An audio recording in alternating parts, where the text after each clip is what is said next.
زندگی کے اندر دو کام کبھی بھی نہ کرو۔ اگر آپ نے زندگی کے اندر یہ دو کام کیے تو آپ کو آخری وقت میں کلمہ بھی نصیب نہیں ہوگا اور قبر کے اندر عذاب بھی ہوگا۔ وہ دو کام کون سے ہیں؟ مجدد الفسانی علیہ رحمہ اپنے ملفوظات کے اندر فرماتے ہیں، جو بہت بڑے اللہ کے ولی گزرے ہیں، وہ فرماتے ہیں میرا ایک خادم میری خدمت کیا کرتا تھا، تو قرآن کا قاعدہ ہے حل جزاء الاحسان الا الاحسان، کہ آپ کے ساتھ کوئی احسان کرے تو بدلے میں آپ بھی اس پر احسان کرو۔ تو وہ میرا خادم آیا اور مجھ سے کہنے لگا کہ حضور میرا بڑا بھائی بیمار ہو گیا، اب اس کا آخری وقت چل رہا ہے، نزا کی کیفیت طاری ہے، زبان پر کلمہ طیبہ جاری نہیں ہو رہا، حضور آپ چلیں میرے بھائی کے لیے دعا بھی کر دیں اور اس کے دل پر توجہ بھی کریں تاکہ اس کا دل اللہ اللہ کرنے لگ جائے۔ مجدد الفسانی علیہ رحمہ فرماتے ہیں کہ وہ خادم میری خدمت کیا کرتا تھا، اس لیے میں اس کو منع نہ کر سکا۔ میں خادم کے ساتھ گیا اس کے بڑے بھائی کے گھر پر، تو دیکھا واقعی اس پر نزا کی کیفیت طاری ہے۔ تو پہلے میں نے اس کے لیے دعا کی، دعا کرنے کے بعد میں نے اس کے دل پر توجہ ڈالی۔ جب ایک مرتبہ توجہ ڈالی اور پھر میں نے اس کے دل کو دیکھا، لیکن اس کے دل پر کوئی اثر نہیں تھا۔ میں نے دوبارہ اس کے دل پر توجہ ڈالی، لیکن کچھ دیر کے بعد میں نے دوبارہ اس کے دل کو دیکھا، لیکن اس کے دل پر کوئی اثر نہیں تھا۔ مجدد الفسانی علیہ رحمہ فرماتے ہیں پھر میں نے تیسری مرتبہ اس پر توجہ ڈالی اور کافی دیر تک ڈالتا رہا، لیکن اس کے دل پر کوئی اثر نہ تھا۔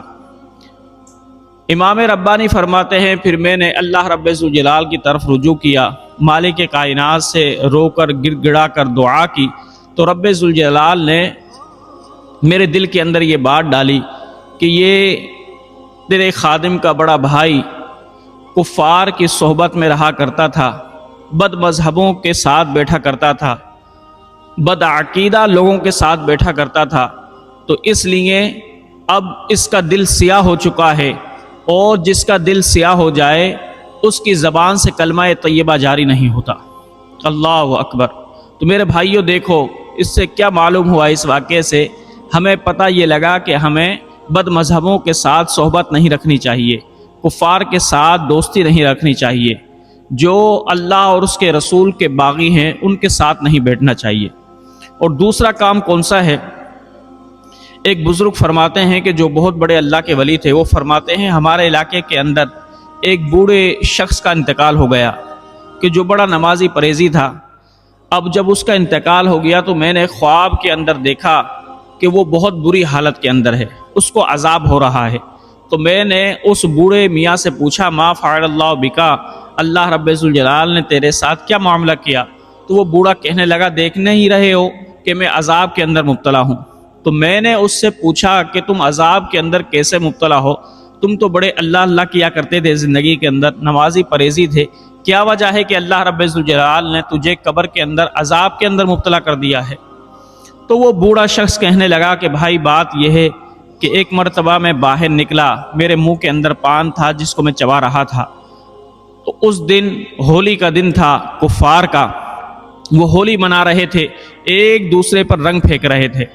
تو میں چلتے چلتے جب میں نے دیکھا کہ ایک گدھا کھڑا ہوا ہے اور اس کا جسم بالکل صحیح سالم ہے، اس پر کوئی رنگ وغیرہ نہیں ہے، تو میں نے ایسے ہی شغل کے طور پر اپنے نفس کے اندر بات کی کہ گدھے تو رنگین نہیں ہے، چلو میں تجھے رنگ دیتا ہوں۔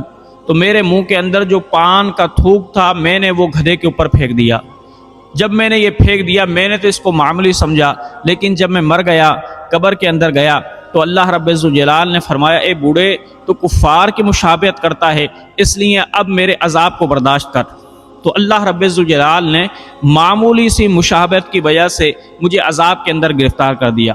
تو میرے بھائیوں دوسرا کام یہ ہے کفار کی مشابہت نہ کرو۔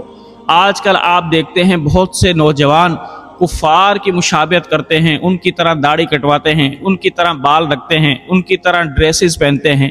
تو جو شخص بھی کفار کی مشابہت کرتا ہے اللہ رب ذوالجلال اس کو عذاب قبر کے اندر گرفتار کرے گا۔ اس لیے یہ دو کام کبھی بھی نہ کرو، کفار سے بد مذہبوں سے دوستی نہ کرو اور ان کی مشابہت نہ کرو۔